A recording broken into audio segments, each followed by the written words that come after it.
Dunc Holder on a Monday, March 19th. Larry Holder, Clyde Verdun, Dave DeCourbier back at our iHeart Studios. Jeff Duncan scheduled to come back over the pond and be back for Wednesday's show, I think. I still don't know if that's actually true because he says, I'll be back by Tuesday. I'll be back by Wednesday, meaning he's been detained for stealing the Queen's crown.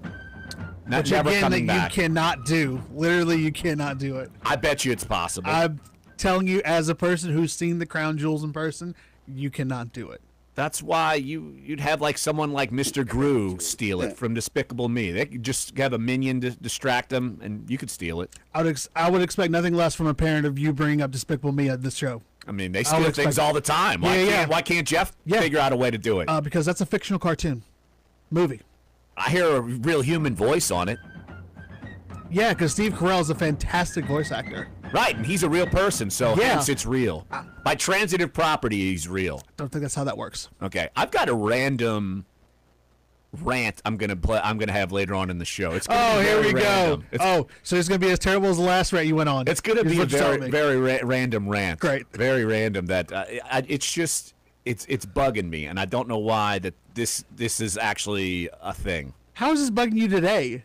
It just bugs me every day, and I just randomly thought about it between the top of the hour break. So I'll bring in my rant later on today. I can't wait to see where this train is going to eventually go over the tracks into the mountain. No doubt about it. So if you want to get involved in the show, 504-260-1280. Talked a lot of Pelicans. If you missed any of hour number one, sports1280.com, NOLA.com, iTunes, SoundCloud, and YouTube page. And even though it's taxing, Clyde still gets the job done. It's some should be a lot easier today, hopefully. On NOLA.com. Yes, I would say probably a little easier today in the next few days. But no, we're going to switch gears here.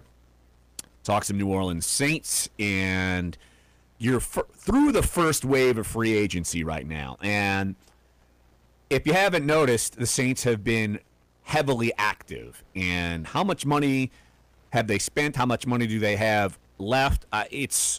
It depends on your resource because some contracts aren't in yet, and so people don't have a good sense. Basically, the Saints don't have a lot of money to play with. I'll just leave it to you that way. They figure out ways to do it when you have, say, Thomas Morstead sign a contract extension, and that will eventually soften his salary cap number. It's going to be $4.8 million to this year's cap, and I'm sure that number is going to be reduced, but you could see that move coming because you weren't getting rid of Thomas Morstead anytime soon, and he's still one of, if not the best punter in the NFL. And so you make that move in anticipation of trying to land someone like Ndamukong Suh. And it's been a mixed bag because, look, all weekend long, whether I was at the Irish Channel Parade or marching in the night parade throughout the Bywater and into the Maroney, every time someone saw me and stopped me,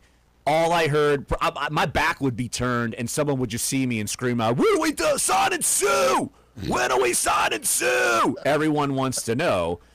And I do think, though, that people smartly may have some reservations on this. Not because he's not a stud player, but the money and the issues of being a team guy. All of it you've read during his time with Miami that he was a me guy, and it just doesn't. And I think the way it was coined with the visit, which did happen, he's left. He's already visited Tennessee since visiting New Orleans. He's left there, and according to several reports, he'll be heading to Los Angeles to visit with the Rams. And the quote-unquote fit visit, and I liken it to Muhammad Wilkerson, and the Saints wanted to see if he would fit there. My guess is that the Saints were not willing to go in on Wilkerson, and probably Wilkerson, who did the one-year deal up in Green Bay, he's had his issues in New York. I don't think New Orleans would help the issues, and Green Bay is a place where you go and clean up your image a little bit because there's not that much to do in Green Bay. So I think now I don't know if that's necessarily, I'm not going to say it's apples to apples with Suh and Wilkerson, but they want to see what kind of fit he would be with the Saints because they have a good locker room. There's no point in disrupting this thing. They've added some good pieces already, but it hasn't been from a guy with this type of reputation. So, look, there's been pictures of Sean Payton and Suh. Someone took a sneaky pic, put it on Facebook, and it's spread where they were having some sort of meal at the Ritz. And so they certainly met up, because I was wondering when he was scheduled to visit, Payton was in California, in Los Angeles, we assume at UCLA's Pro Day. But he was able to get back here and visit with Suh before he left. And so I'm curious to see where this goes, honestly. I'm curious to see how much money is going to be spent. If we see a giant contract come from somewhere like Tennessee, you got to just say, well, Saints, A, couldn't afford it, and B, didn't want to make the room. But if the numbers are small, then and the Saints don't land him, you're wondering, what happened here? I think there's a curiosity there that I think is going to go forward. And we've seen Saints chase after big-name guys, sign them. Look, we've seen it not work out, obviously. Adrian Peterson. But F. Still got an F. My grades. F. He got an F. He got an F. One of 3 Fs on my 2017 grades. But I'm just curious to see how this pans out. You figure usually if you get the first visit, you're in line. But Suh is a guy who likes to chase opportunities as far as maximizing his value.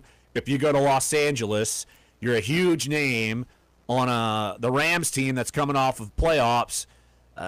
Maybe he wants to cash in, but it's the same argument people have always tried to make with Drew Brees. How much money is enough? Because Suh has been paid and paid and paid, and how much money is enough when he's on the back end of his career, he's in his 30s, and is winning a priority for him? Now, Clyde, you could argue yes, because all three teams he's looking at all went to the playoffs last year. Yeah. But some of them have far more financial incentives than the Saints, because Tennessee has $40 million in cap room. The Rams have nearly $30 million in cap room. The Saints are looking for pennies in the couch right now. And I mean, I guess the question I had for you specifically, and I guess for callers, is it seems like this free agency season has been about the threes. What 3 teams are you, I guess, most interested in, or the ones that you think would offer the most money? I'm not necessarily surprised the Saints aren't involved, and I guess, like you said, the Rams and Titans, all 3 offer something in winning that he hasn't had neither at Detroit, or consistent winning at Detroit, nor in Miami. But at the same time, though, I really go back to our interview with Josh last week about his off-the-field business ventures. And Josh Katzenstein, our colleague at NOLA.com and the Times-Picayune, he covered the Lions and covered Suh while he was with the Lions, so he has kind of a feel for how Ndamukong Suh operates. Yeah, and I mean, and I went back to look and do some research on when I was writing the post for last Friday in haste to really understand what kind of business ventures he was talking about, and specifically, Ndamukong Suh is very versed in diversifying his business portfolio, having it in real estate, technology, and in the restauranting business. He is part owner, or he's a franchisee of this restaurant that I think started in Lincoln, Nebraska, that he's gotten on a couple other places. And I really think that specifically, if he is looking to get the most value out of everything that he wants to do, New Orleans is probably not going to be that place. So if he wants a restaurant, come on in. Yeah. I mean, we're not saturated enough. We're not saturated enough with restaurants that are closing. Opening hundreds of restaurants in a year, and then how many of them close? We have to get Todd Price on, or Brett Anderson. Yeah. I don't know if the Saints are going to be that group for him, even though that shouldn't be a deal breaker by any means. But going to L.A. or possibly Tennessee, and the links obviously between his former D-line coaches in Tennessee, right? Yes. So there's a connection there, and then Los Angeles is Los Angeles, man. It's going to have that pull. It's Hollywood. It's Tinseltown. It has that.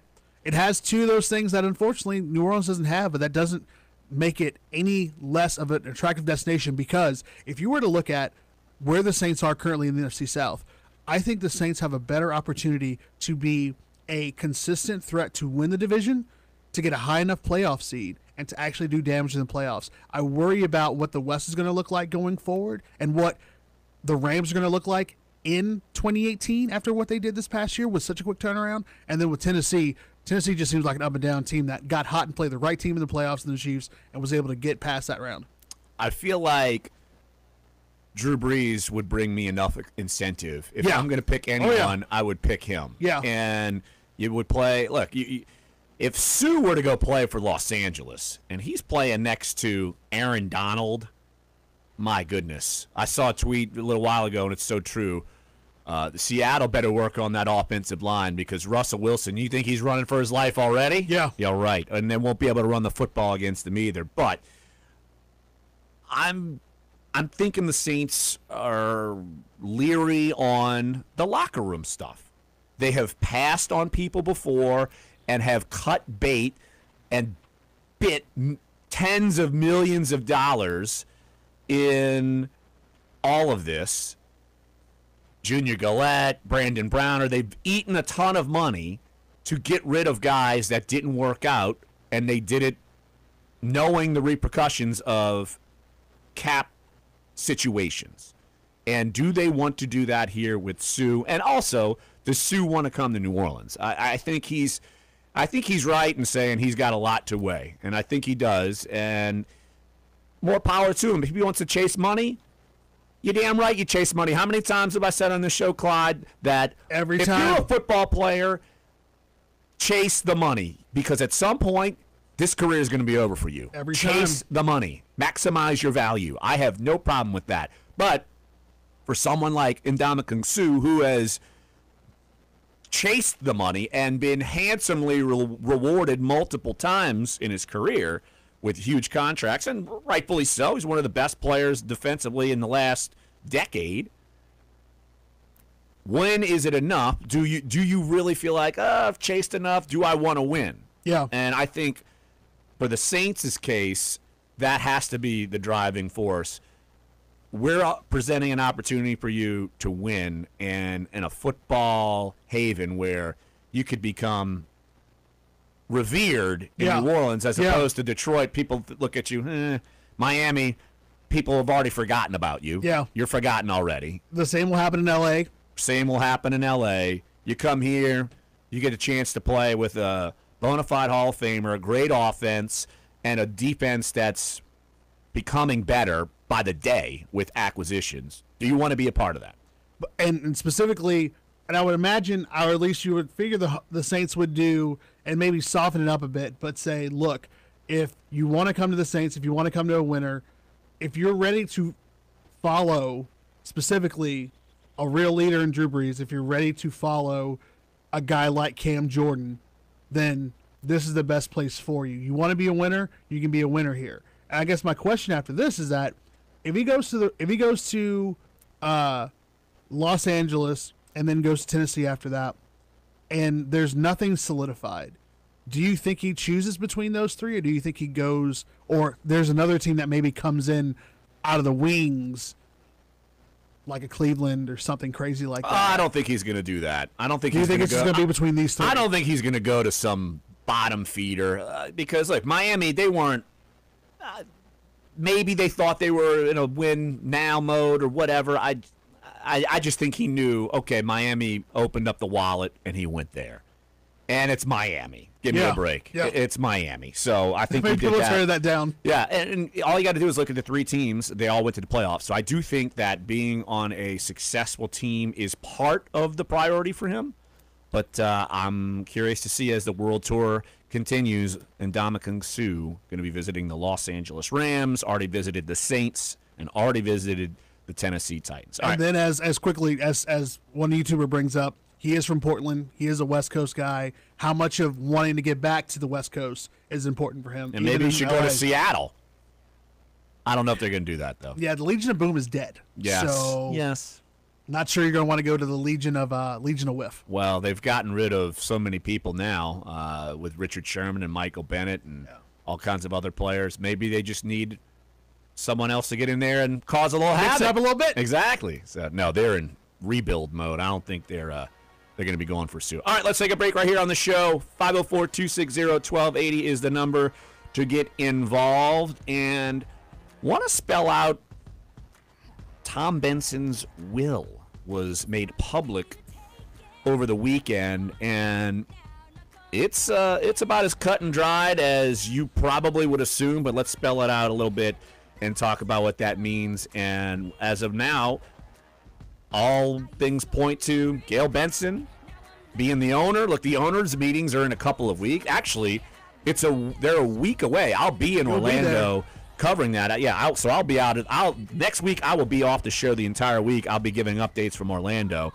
So that's a week away. I'm curious to see, how this is handled by the Saints. Obviously, tough situation, and we all know that for Tom Benson, visitation is later on this week, and the funeral is Friday at St. Louis Cathedral, which you would assume there as well. So, all right, we'll spell some of that out and touch on some other topics coming up next here. Sports 1280, NOLA.com, the iHeartRadio app, Dunc Holder.